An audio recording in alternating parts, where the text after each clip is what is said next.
ओम सर्वमंगल मांगल्ये शिवे सर्वार्थ साधिके शरण्ये त्र्यंबिके गौरी नारायणी नमोस्तुते।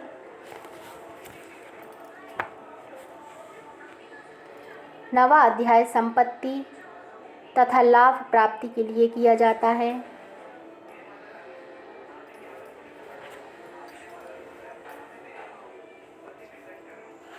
ऋषि बोले, हे राजन, रक्त बीज के मर जाने पर एवं युद्ध में अन्य असुरों के भी मारे जाने पर शुंभ निशुंभ दैत्यों का क्रोध बढ़ गया। फिर दैत्यों की प्रधान सेना को साथ लेकर निशुंभ युद्ध भूमि में आया। उसके आगे पीछे दाएं बाएं बड़े बड़े दैत्य थे। वे क्रोध के मारे होंठ काट रहे थे। शुंभ भी अपनी सेना के साथ मात्र गणों से लड़कर चंडिका को मार डालने की इच्छा से आ गया। दोनों दैत्य बादलों की तरह बाणों की वर्षा करने लगे। अपने बाणों के समूहों से चंडिका ने उनके बाण काट दिए। फिर शस्त्र समूह से उस दैत्यों के अंगों पर प्रहार किया।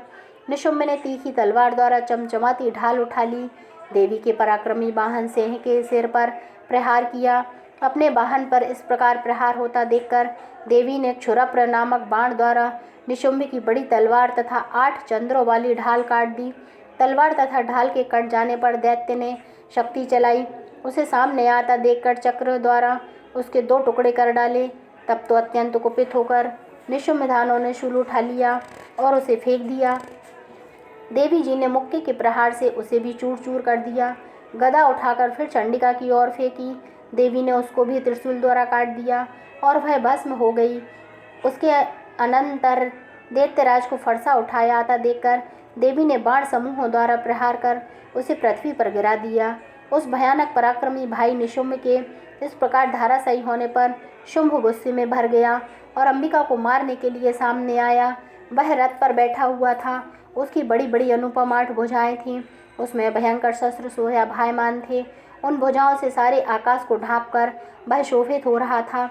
उसे इस प्रकार आता हुआ देखकर देवी ने शंख बजाया और धनुष से अत्यंत दुस्सह टंकार की। समस्त दैत्यों के तेज वध करने वाले अपने घंटे का शब्द करके उससे 10 दिशाओं को भर दिया। तब सिंह ने भी बड़े बड़े हाथियों के महामद को दूर करने वाली बड़ी गर्जना की। उसके द्वारा आकाश, पृथ्वी एवं 10 दिशाएं गूंज उठी। तब काली ने आकाश में उड़कर पृथ्वी पर दोनों हाथों से ताड़ना की कि उस शब्द से तो पहले के सभी शब्द मंद पड़ गए। तब शिवदूती ने अमंगल रूप अत्यंत अट्टहास किया। उन शब्दों से दैत्य डर गए। शुंभ के गुस्से का पारा चढ़ गया। फिर जबकि अंबिका ने कहा कि हे दुरात्मा, ठहर ठहर, तब आकाश में स्थित देवता जय जयकार करने लगे। शुंभ ने क्रोध कर आग बरसाती हुई भयानक शक्ति चलाई। अग्नि के पहाड़ की तरह आती हुई उसे देखकर देवी ने अग्नि की भारी उल्का से उसे हटा दिया। शुंभ ने फिर सिंहनाद किया। उससे त्रिलोकी गूंज उठी। हे राजन, उस सिंहनाद का इतना घोर शब्द था जैसे कि वज्रपात हो। उसने बाकी शब्दों को परास्त कर दिया। तब शुंभ द्वारा छोड़े हुए बाणों को देवी जी ने तथा देवी द्वारा चलाए बाणों को शुंभ ने अपने उग्र बाणों द्वारा सैकड़ों हजारों टुकड़े कर दिए। तब चंडिका ने कुपित होकर शुंभ को शूल से मारा। उसके लगते ही वह मूर्छित होकर पृथ्वी पर गिर पड़ा। इतने में निशुंभ चैतन्य होकर वहां पहुंच गया। हाथ में धनुष लेकर बाणों से काली तथा सिंह पर प्रहार कर दिया। उस दानव राज ने अपनी 10,000 भुजाएं बना ली। फिर चक्रों का प्रहार करने लगा। घोर संकटों का नाश करने वाली भगवती दुर्गा ने अपने बाणों से उस चक्रों तथा सभी बाणों को काट गिराया। तब निशुंभ असुर सेना से आवृत होकर चंडिका के वध के लिए हाथ में गदा लेकर बड़े वेग से भागा। वेग से आते हुए उसकी गदा को तीखी तलवार के द्वारा चंडिका ने काट दिया। फिर दानों ने शूल उठा लिया। शूल हाथ में लिए उस देव पीड़क निशुंभ को आता देखकर चंडिका ने अपना शूल वेग से चलाकर उसकी छाती बींध दी। उसकी छाती के फटते ही उसी छाती से एक और महाबली पुरुष निकला। वह खड़ी रह इस प्रकार कहने लगा। उस निकलते हुए पुरुष की बात सुनते ही देवी अचानक करके हंसी और तलवार से उसका सिर काट दिया। वह पृथ्वी पर गिर पड़ा। तब भयानक दाढ़ों वाला सिंह दाढ़ों के असुरों के सिर खुरच खुरच कर खाने लगा। वैसे ही काल ने तथा शिवदूती ने बहुत से दानवों का भक्षण कर डाला और कई सिंह के ग्रास बन गए। इति श्री नवा अध्याय समाप्त।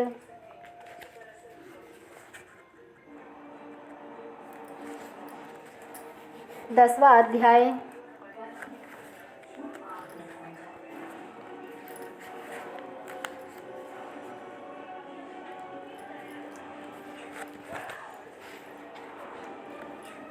ऋषि बोले, अपने प्राण प्रिय भाई निशुम्भ की मृत्यु देखकर, इस प्रकार सेना को भी मरता देखकर कुपित होकर शुम्भ कहने लगा, अरे दुष्ट दुर्गे, तू बल के घमंड से गर्व मत कर।